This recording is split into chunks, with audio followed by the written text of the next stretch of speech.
Hello दोस्तों, Jha sir YouTube channel में आपका स्वागत है। तो अब आपको पता ही चल गया होगा कि एलपी सीबीटी 2 का एग्ज़ाम जो है 28 जुलाई को होना है।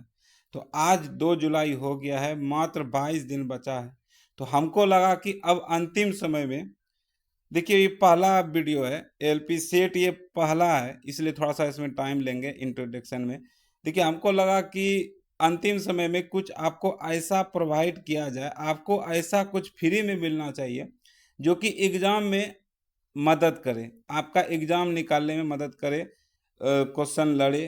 क्योंकि हम खुद ये एग्जाम में बैठे हैं, हम रिजल्ट दिए हैं, इसलिए हमको पता है कि क्या पूछा जाता है क्या नहीं पूछा जाता है। हम वही सब क्वेश्चन लेके आए हैं, जैसे P Y Q previous year में जो भी एलपी सीबीटी 2 में पूछा गया है, और रेलवे से संबंधित कोई भी एग्जाम में जो साइंस का क्वेश्चन पूछा जाता है, हम वही लेके आए हैं और रेलवे वही पूछता ही है। तो इस सेशन में हम लोग देखेंगे, बहुत सा सेट चलाएंगे, पीडीएफ बनेगा, फिर आपको पीडीएफ भी देंगे। तो आप हमारा टेलीग्राम चैनल लिंक है डिस्क्रिप्शन में, वहाँ ज्वाइन जरूर हो जाइए। वहाँ पर वीडियो सेंड कर दिया जाएगा, जिससे कि आपको डेली कोई भी सेट जैसे अपलोड होगा उसका लिंक आपको उस यूट्यूब चैनल में मिल जाएगा।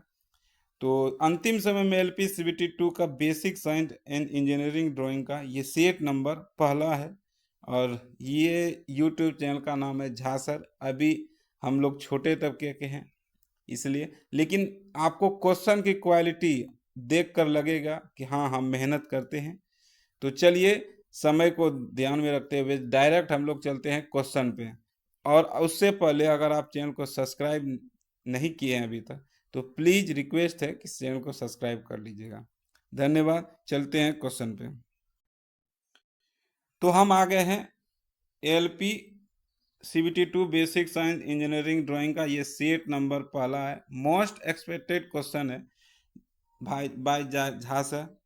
पहला क्वेश्चन है कि सॉरी सॉरी पहला क्वेश्चन है कि इंजीनियरिंग ड्राइंग क्या है। अगर आप इंजीनियरिंग ड्राइंग देखिए, पहला क्वेश्चन इसलिए हम ये रखे हैं क्योंकि अगर आप इंजीनियरिंग ड्राइंग का क्वेश्चन पढ़ने वाले हैं, तो इंजीनियरिंग ड्राइंग क्या है उसके बारे में जानकारी होना चाहिए।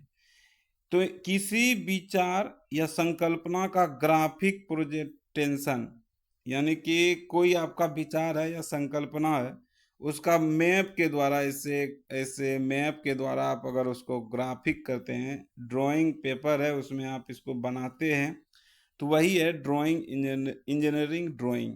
ठीक है, नेक्स्ट क्वेश्चन चलते हैं हम लोग। इंजीनियरिंग ड्राइंग में विचारों की अभिव्यक्ति किस रूप में ली जा सकती है। आगे साइंस भी आपको देखने को मिलेगा, हर सेट में, डेली हर सेट में, सेट 1 2 3 4 में आपको ये बेसिक साइंस और इंजीनियरिंग ड्राइंग सबसे पहले, फिर बेसिक साइंस, दोनों देखने को मिलेगा। तो दूसरा क्वेश्चन है, इंजीनियरिंग ड्राइंग में विचारों की अभिव्यक्ति किस रूप में ली जा सकती है।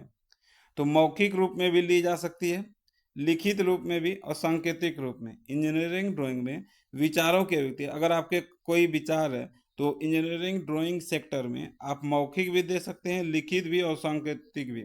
ये बहुत इंपॉर्टेंट है। कोई पूछ देगा कि आप अपना इंजीनियरिंग ड्राइंग में अपना विचार की अभिव्यक्ति कैसे दे सकते हैं, तो मौखिक भी दे सकते हैं, लिखित भी दे सकते हैं, सांकेतिक भी दे सकते हैं। जैसे ऊर्जा ना कभी समाप्त होती है ना कभी खत्म होती है, उसी तरह मौखिक, लिखित, सांकेतिक तीनों रूप में। नेक्स्ट क्वेश्चन हम लोग चलते हैं। गतिविधियों के रूप में इंजीनियरिंग ड्राइंग किस रूप में उत्पत्ति करता है। गतिविधियों के रूप में इंजीनियरिंग ड्राइंग किस रूप में उत्पत्ति करता है। तो आंसर है अभिलेख के रूप में। अभिलेख के रूप में। ये पीडीएफ हम जब पूरा सेट 50-60 सेट तैयार हो जाएगा तब आपको ये सेट प्रोवाइड कराएंगे, उससे पहले आपको ये वीडियो ही देखना होगा। गतिविधियों के रूप में इंजीनियरिंग ड्राइंग किस रूप में उत्पत्ति करता है, अभिलेख के रूप में। नेक्स्ट क्वेश्चन है, ड्राइंग में बहुउद्देशीय ड्राइंग मशीन का क्या नाम है। ड्राइंग में बहुउद्देशीय ड्राइंग मशीन, बहुउद्देशीय ड्राइंग मशीन का क्या नाम है। तो सही नाम है कंपास। बहुउद्देशीय ड्राइंग मशीन का नाम है कंपास। क्वेश्चन की क्वालिटी कैसी है आपको कमेंट करके जरूर बताइएगा।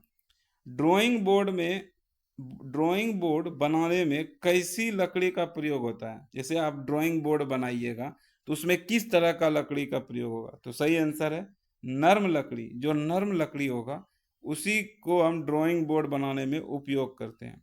नेक्स्ट क्वेश्चन है, इंजीनियरिंग ड्राइंग बनाने में drawing sheet, tracing paper, drawing sheet या ट्रेसिंग पेपर या पेपर को सपोर्ट प्रदान करने के लिए किस का उपयोग किया जाता है, तो सही आंसर है ड्राइंग बोर्ड का। किसका उपयोग किया जाता है, देखिए ट्रेसिंग पेपर या ड्राइंग शीट, शीट जो होता है ना, जैसे कोई कागज है तो कागज को सपोर्ट प्रदान करने, कागज को आप कागज पे अपना ड्राइंग कहाँ बनाइएगा, कागज पे बनाइएगा, तो कागज किस पे रखिएगा, तो ड्राइंग बोर्ड पे रखते हैं। नेक्स्ट क्वेश्चन है, ड्राइंग D0 माप वाली ड्राइंग बोर्ड की माप क्या होती है। जो D0 होता है, जैसे आपको पता है कि D0 होता है, D1 होता है, D2 होता है, D3 होता है, D4 होता है। तो D0 जो होता है 1500 गुना 350 गुना 15 mm, कितना होता है 1500 गुना 350 गुना 15 mm। ये आप चारों D0, D1, D2, D3, D4 यानी पांचों आपको याद कर लेना है कंठस्थ, ड्राइंग बोर्ड का माप और T scale, T1, T2, T3, T0, इस सब ये आपको याद कर लेना है। D0 सबसे बड़ा होता है और D4 सबसे छोटा होता है। नेक्स्ट क्वेश्चन है, ड्राइंग बोर्ड के उस भाग या उस होगा उस भाग का नामांकन कीजिए जिस पर टी स्क्वायर का सिर, जो टी स्क्वायर होता है ना ऐसे, तो ये जो सिर है का संयोजन किया जाता है, कहाँ किया जाता है, तो सही आंसर है एबोनी एज पर किया जाता है। कहाँ किया जाता है, एबोनी एज। ये जो टी स्क्वायर है तो ये इसका सिर हो गया, इसको कहाँ किया जाता है, एबोनी एज पे किया जाता है। D2 ड्राइंग बोर्ड का साइज क्या है, D2 ड्राइंग बोर्ड का साइज क्या है, हम बोले कि D0, D1, D4 तक आपको याद कर लेना है, तो D4 का अभी याद, D0 का आप देख लिए, अब D2 का देख लीजिए, 700 गुना 500 गुना 15 mm, 700 गुना 500 गुना 15 mm। नेक्स्ट क्वेश्चन है, T1 टी स्क्वायर की ब्लेड की लंबाई क्या है, तो 0.002 mm प्रति 10 mm, प्रति 10 mm। T1 का माप क्या है, ई एलपी में, पिछले बार एलपी में पूछा गया ये क्वेश्चन है, ये प्रीवियस क्वेश्चन है, तो ये T1 हम दिए, आप टी का सभी याद कर लीजिएगा, 1 2 3 4, 0.002 mm गुना 10 mm। नेक्स्ट क्वेश्चन है, टी स्क्वायर का माप लिया जाता है, तो टी स्क्वायर का जो ये टी स्क्वायर है इसका माप लिया जाता है ब्लेड की लंबाई से। ये जो ब्लेड है, ये ब्लेड है, कलर चेंज कर देते हैं, है कि ये ब्लेड है ना, ये लाल वाला, इसकी लंबाई से लिया जाता है। नेक्स्ट क्वेश्चन है, कौन सा उपकरण कोण मापने में प्रयोग होता है। कोई भी ऐसे करके ये कोण है, ये जो कोण मापा जाता है ये चांदा से मापा जाता है। चांदा का पूछा जाता है कि किस आकार का होता है, चांदा अर्धवृत्ताकार होता है, ये याद रखिएगा आप, चांदा अर्धवृत्ताकार होता है। निम्नलिखित में से कौन सा तृतीय श्रेणी का उत्तोलक का उदाहरण है, निम्नलिखित में से कौन सा तृतीय श्रेणी का उत्तोलक है, तो बर्फ उठाने की जो चिमटी होती है, देखे होंगे कि फिल्म सब में आप देखे होंगे कि जो वाइन पीता है तो बर्फ उठा के गिलास में देता है, गिलास में देता है ना फिल्म सब में, तो वो जो चिमटा होता है वो तृतीय श्रेणी का होता है। तो नेक्स्ट क्वेश्चन चलते हैं, और हम लोग एग्जाम बहुत जल्दी, इसलिए ज़्यादा वीडियो में हम लोग बात नहीं करेंगे, ठीक है। आपको जो बात करना है कमेंट बॉक्स में लिख सकते हैं।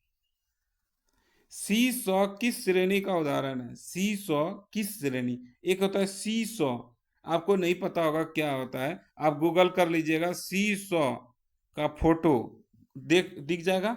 सी सौ किस श्रेणी का उदाहरण है, तो प्रथम श्रेणी का। देखिए ये बर्फ उठाने की चिमटी जो है ये पिछले साल एएलपी में पूछा गया है, तो अगर ये पूछा गया है पिछले साल तो इस बार C100 किस श्रेणी का उदाहरण है, क्या पता ये पूछ दे, इसलिए हम ये क्वेश्चन दे दिए हैं प्रथम श्रेणी का। C100 किस श्रेणी का उदाहरण है, प्रथम श्रेणी का। तो आप कुछ उदाहरण अपने से भी याद कर लीजिएगा क्योंकि एलपी में ये पूछता है। नेक्स्ट क्वेश्चन है, कार्य करते समय घर्षण के प्रभाव के कारण मशीन का कार्य आउटपुट कार्य इनपुट से क्या होता है, यानी आउटपुट जो कार्य है इनपुट से क्या होता है, तो इनपुट से हमेशा कम होता है। आउटपुट हमेशा कम होता है इनपुट से, ठीक है, आउटपुट इनपुट से हमेशा कम होता है। किसी मशीन की दक्षता कभी भी कितना नहीं हो सकती है। कोई मशीन है उसकी जो दक्षता होती है कितना से ज्यादा नहीं हो सकती, ये भी बोल सकते हैं आप। तो 100% नहीं हो सकती है। कोई भी मशीन है उसकी दक्षता 100% नहीं हो सकती है, 99% हो सकती है, 99.9% हो सकती है, लेकिन 100% यानी पूरे 100% नहीं हो सकती है उसकी दक्षता। नेक्स्ट क्वेश्चन है, निम्नलिखित में से कौन सा ऊर्जा का पारंपरिक स्रोत है। अब हो गया स्टार्ट साइंस। देखिए उतना सा हम बेसिक साइंस, क्योंकि देखिए आपका इंजीनियरिंग ड्राइंग से ज्यादा क्वेश्चन नहीं पूछा जाता है, बेसिक साइंस से ही ज्यादा पूछा जाता है, क्यों ये आप अपना एक्सपीरियंस बता रहे हैं। निम्नलिखित में से कौन सा ऊर्जा का पारंपरिक स्रोत है, तो कोयला पारंपरिक स्रोत है, प्राकृतिक गैस भी पारंपरिक स्रोत है, पेट्रोलियम पारंपरिक स्रोत है। देखिए तीनों दे दिए हम, तीनों कोयला, प्राकृतिक गैस, पेट्रोलियम, ये तीनों जो है पारंपरिक स्रोत है। क्या पारंपरिक स्रोत है। अब पवन चक्की पूछा जाता है कि पारंपरिक स्रोत कौन नहीं है, तो ऑप्शन में पवन चक्की रहेगा, ये पारंपरिक स्रोत नहीं है, ठीक है। नेक्स्ट क्वेश्चन है, प्रदूषण में सूचकांक एसपीएम, एसपीएम का पूर्ण रूप क्या है।